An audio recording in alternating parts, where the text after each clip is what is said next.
नमस्कार दोस्तों। आज विश्व की दो सबसे खतरनाक और सबसे संतुलित टीमें मुंबई इंडियंस और रॉयल चैलेंजर्स बेंगलुरु मुंबई के ऐतिहासिक वानखेड़े स्टेडियम के मैदान पर आईपीएल 2026 के 20वें मुकाबले में आमने सामने थीं। ये मैच एक ऐसे हाई स्कोरिंग और उतार चढ़ाव भरे मोड़ पर पहुंचा जिसने स्टेडियम में मौजूद हजारों दर्शकों की सांसें थाम दी थीं।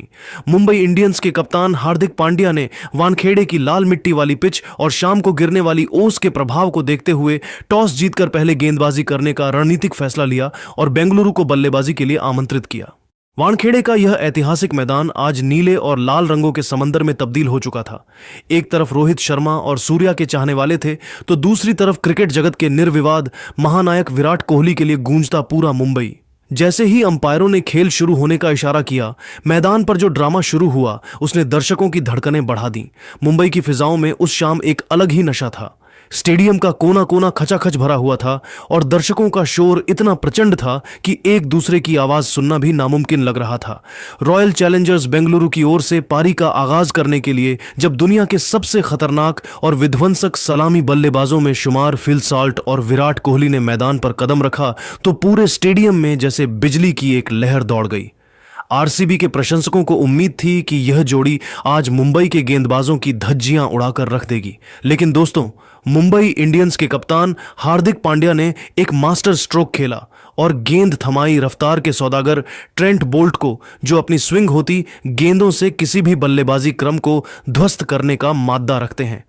बोल्ट ने जैसे ही अपनी गेंदबाजी का रन अप शुरू किया, पूरा वानखेड़े कोहली कोहली के नारों से गूंज उठा।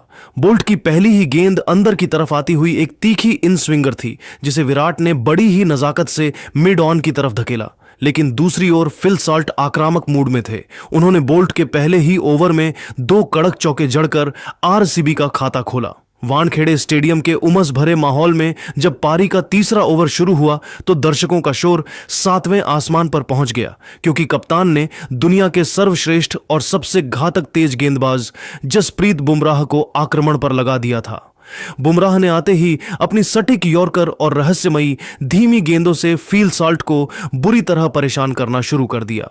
सॉल्ट के पास बुमराह की गति और स्विंग का कोई जवाब नहीं था, लेकिन दूसरी छोर पर खड़े क्रिकेट के महानायक विराट कोहली आज एक अलग ही मिजाज में थे।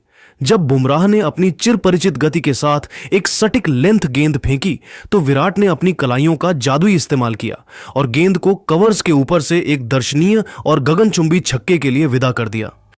यह शॉट इतना कलात्मक और तकनीकी रूप से इतना परिपूर्ण था कि खुद जसप्रीत बुमराह भी अपनी मुस्कुराहट नहीं रोक पाए और विराट की प्रशंसा करने पर मजबूर हो गए। रोमांच का यह सिलसिला आगे बढ़ता रहा, लेकिन पावर प्ले के अंतिम और छठे ओवर में मुंबई इंडियंस के कप्तान हार्दिक पांड्या ने खुद मोर्चा संभालने का फैसला किया। हार्दिक ने अपनी रणनीति बदली और फील सॉल्ट 28 रन को एक तीखी शॉर्ट पिच गेंद पर पुल मारने के लिए उकसाया। सॉल्ट झांसे में आ गए और उन्होंने गेंद को हवा में उछाल दिया, जहां डीप स्क्वायर लेग पर मुस्तैद तिलक वर्मा ने अपनी दाईं ओर दौड़ते हुए एक शानदार डाइविंग कैच लपका। सॉल्ट के जाने के बाद मैदान पर आए कप्तान रजत पाटीदार, जिन्होंने विराट के साथ मिलकर पारी की बुनाई शुरू की। विराट कोहली आज अपनी पुरानी क्लास दिखा रहे थे।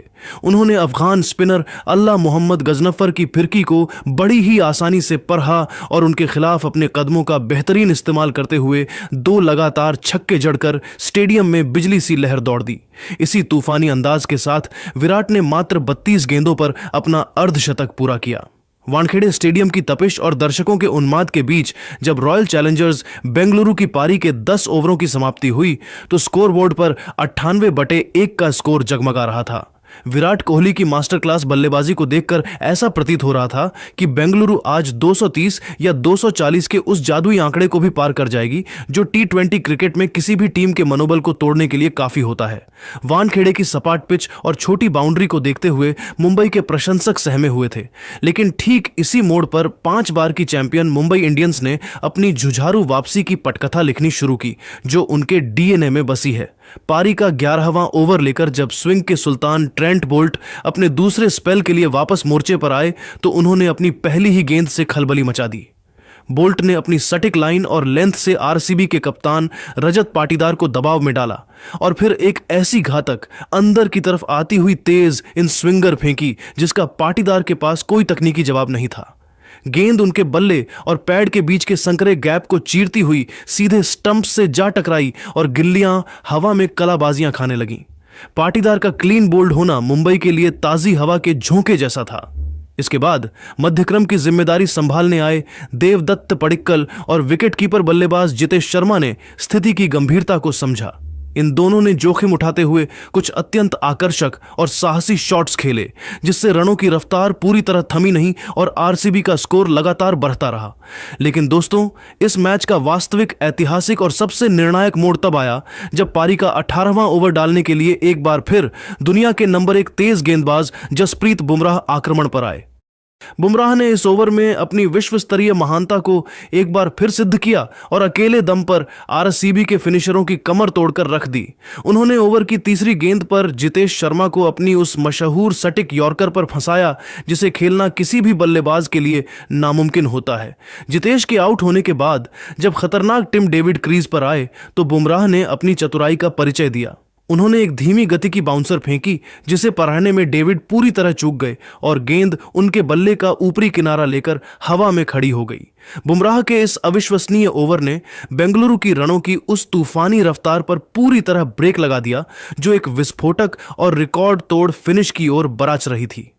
पारी के अंतिम ओवरों में वेस्टइंडीज के बाहुबली रोमारियो शेफर्ड ने अपनी शारीरिक शक्ति का भरपूर मुजाहिरा पेश किया। उन्होंने शार्दुल ठाकुर के खिलाफ अंतिम ओवर में मोर्चा खोला और मैदान के चारों ओर 22 रन बटोरकर अपनी टीम को एक मजबूत स्थिति में पहुंचा दिया। शेफर्ड के इन प्रहारों ने आरसीबी के खेमे में फिर से उम्मीद जगा दी। इन्हीं उतार चढ़ाव भरे पलों, नाटकीय मोड़ों और खिलाड़ियों के जज्बे की बदौलत रॉयल चैलेंजर्स बेंगलुरु ने निर्धारित 20 ओवरों में 204/5 का एक अत्यंत विशाल, चुनौतीपूर्ण और पहाड़ जैसा स्कोर खड़ा किया। इस स्कोर ने मुंबई इंडियंस के बल्लेबाजों के सामने एक हिमालय जैसा लक्ष्य रख दिया था, जिसे पार करना किसी भी बल्लेबाजी क्रम के लिए लोहे के चने चबाने जैसा था। अब वानखेड़े का हर कोना सांसें थामकर अपने हिटमैन रोहित शर्मा और मिस्टर 360 सूर्य कुमार यादव की ओर देख रहा था, क्योंकि यह साफ था कि इस पहाड़ को लांघने के लिए इन दोनों दिग्गजों का चलना अनिवार्य था। पूरा मैदान अब एक ऐसे ऐतिहासिक रनचेज का गवाह बनने के लिए तैयार था जिसे सदियों तक याद रखा जाएगा। वानखेड़े स्टेडियम की दूधिया रोशनी में जब मुंबई इंडियंस की टीम 205 रनों के विशाल और हिमालयी लक्ष्य का पीछा करने उतरी तो स्टेडियम का माहौल किसी सक्रिय ज्वालामुखी के फटने जैसा था। दर्शकों का शोर इतना प्रचंड था कि खिलाड़ियों को एक दूसरे की आवाज सुनना भी मुमकिन नहीं लग रहा था। हिटमैन रोहित शर्मा और उनके नए जोड़ीदार रयान रिकेल्टन ने क्रीज पर कदम रखते ही यह साफ कर दिया कि वे आज किसी भी गेंदबाज को सेट होने का मौका नहीं देंगे।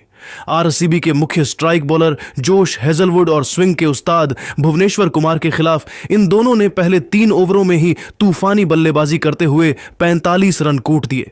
रोहित शर्मा आज अपने उस पुराने और विंटेज अवतार में नजर आ रहे थे जिसने उन्हें विश्व क्रिकेट का सबसे खतरनाक ओपनर बनाया है।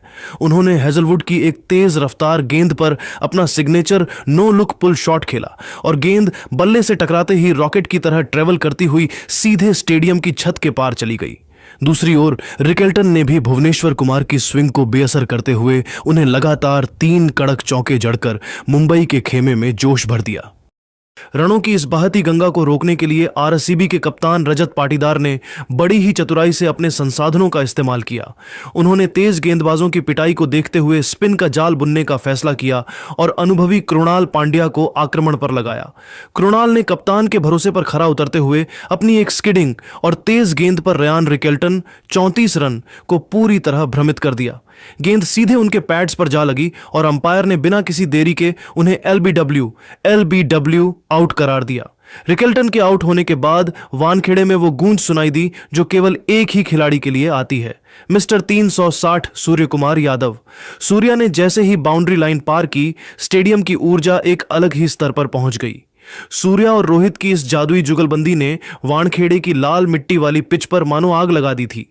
सूर्य कुमार यादव ने आते ही अपने चिर परिचित अंदाज में मैदान के हर कोने में अपने सिग्नेचर शॉट्स खेलने शुरू किए। उन्होंने युवा स्पिनर अभिनंदन सिंह के एक ही ओवर को निशाना बनाया और उनकी गेंदों पर 3 गगनचुंबी छक्के और एक दर्शनीय चौका जड़कर मुंबई इंडियंस के स्कोर को रॉकेट की रफ्तार से 100 के पार पहुंचा दिया। अभिनंदन पूरी तरह असहाय नजर आ रहे थे क्योंकि सूर्या स्वीप, लैप और रैंप शॉट्स का ऐसा मिश्रण पेश कर रहे थे जिसका किसी भी गेंदबाज के पास कोई जवाब नहीं था। इसी प्रचंड प्रहार के बीच दूसरे छोर पर खड़े रोहित शर्मा ने अपनी पारी को बड़ी ही परिपक्वता से आगे बढ़ाया और मात्र 26 गेंदों पर अपना धमाकेदार अर्धशतक पूरा किया। रोहित की इस पारी ने यह सुनिश्चित कर दिया कि मुंबई अब जीत की राह पर मजबूती से आगे बढ़ रही है और आरसीबी के गेंदबाजों के लिए आने वाले ओवर किसी बुरे सपने से कम नहीं होने वाले थे। वानखेड़े स्टेडियम की फिजाओं में जब जीत की खुशबू तैरने लगी थी, तभी मैच का सबसे बड़ा और रोंगटे खड़े कर देने वाला टर्निंग पॉइंट 14वें ओवर में आया। हिटमैन रोहित शर्मा 68 रन अपनी बल्लेबाजी से वानखेड़े में तबाही मचा रहे थे, लेकिन तभी अनुभवी जोश हेजलवुड ने अपनी सटीक लाइन और लेंथ से एक ऐसी जादुई गेंद डाली जिसे रोहित ने लॉन्ग ऑन की ओर हवाई यात्रा पर भेजना चाहा। पूरा स्टेडियम शोर से गूंज रहा था, लेकिन बाउंड्री लाइन पर खड़े विराट कोहली ने चीते जैसी फुर्ती दिखाई और एक शानदार कैच लपक कर रोहित की पारी का अंत कर दिया। रोहित के आउट होते ही आरसीबी के खेमे में मानो नई जान आ गई और खिलाड़ियों का जोश 7वें आसमान पर पहुंच गया। अभी मुंबई इस सदमे से उभरी भी नहीं थी कि तिलक वर्मा भी ज्यादा देर क्रीज पर नहीं टिक सके। स्विंग के उस्ताद भुवनेश्वर कुमार ने अपने अनुभव का इस्तेमाल करते हुए एक ऐसी सटीक यॉर्कर फेंकी जिसका तिलक के पास कोई जवाब नहीं था और वे क्लीन बोल्ड होकर पवेलियन लौट गए। देखते ही देखते मुंबई का स्कोर 155/3 हो गया और अब सारा दबाव कप्तान हार्दिक पांड्या और सूर्य कुमार यादव के कंधों पर आ गया। सूर्या ने बड़ी ही सूझबूझ के साथ एक छोर संभाले रखा और मैदान के चारों ओर अपने सिग्नेचर शॉट्स खेलते हुए अपना धमाकेदार अर्धशतक पूरा किया, लेकिन किस्मत को कुछ और ही मंजूर था। 18वें ओवर में रोमारियो शेफर्ड ने अपनी चतुर धीमी गेंद का जाल बुना जिस पर सूर्या गच्चा खा गए और बाउंड्री पर एक ऊंचा कैच थमा बैठे। सूर्या के आउट होते ही मुंबई की जीत की राह बहुत कठिन नजर आने लगी। अब समीकरण यह था कि मुंबई को जीत के लिए अंतिम 12 गेंदों पर 36 रनों की सख्त दरकार थी। क्रीज पर कप्तान हार्दिक पांड्या के साथ युवा नमन धीर मौजूद थे। पारी का 19वां ओवर फेंकने के लिए एक बार फिर भुवनेश्वर कुमार आए। हार्दिक ने पहली ही गेंद से अपना पांड्या अवतार दिखाया और भुवी की शुरुआती 2 गेंदों पर 2 लगातार गगनचुंबी छक्के जड़कर मैच में रोमांच की वापसी करा दी। तीसरी गेंद पर हार्दिक ने समझदारी दिखाते हुए 1 रन लिया और नमन धीर को स्ट्राइक दी। नमन ने भी दबाव को झेलते हुए एक कड़क चौका जड़ा जिससे अंतिम ओवर की गणित 15 रनों पर आ टिकी। अंतिम और निर्णायक 20वां ओवर डालने की जिम्मेदारी कप्तान ने अपने सबसे भरोसेमंद हथियार जोश हेजलवुड को सौंपी। पहली गेंद पर हार्दिक ने तेजी से दौड़कर 2 रन चुराए और अगली ही गेंद पर हेजलवुड की गति का फायदा उठाते हुए एक शानदार और भीमकाय छक्का जड़कर समीकरण को 4 गेंदों पर 7 रन कर दिया। तीसरी गेंद हेजलवुड ने सटीक यॉर्कर डाली जो डॉट रही, जिससे पूरे वानखेड़े में तनाव का माहौल व्याप्त हो गया। चौथी गेंद पर हार्दिक ने मिड विकेट की तरफ एक जोरदार शॉट खेला, लेकिन फील्डर की मुस्तैदी के कारण केवल 1 ही रन मिल सका। अब 2 गेंदों पर 6 रन चाहिए थे और स्ट्राइक पर युवा नमन धीर थे। हेजलवुड ने एक और सटीक यॉर्कर फेंकी जिस पर नमन महज 1 रन ही ले सके। अब खेल की अंतिम गेंद पर मुंबई को जीत के लिए 5 रनों की जरूरत थी और स्ट्राइक पर थे कप्तान हार्दिक पांड्या। पूरे वानखेड़े स्टेडियम में ऐसा सन्नाटा छा गया था कि एक पिन गिरने की आवाज भी सुनी जा सकती थी।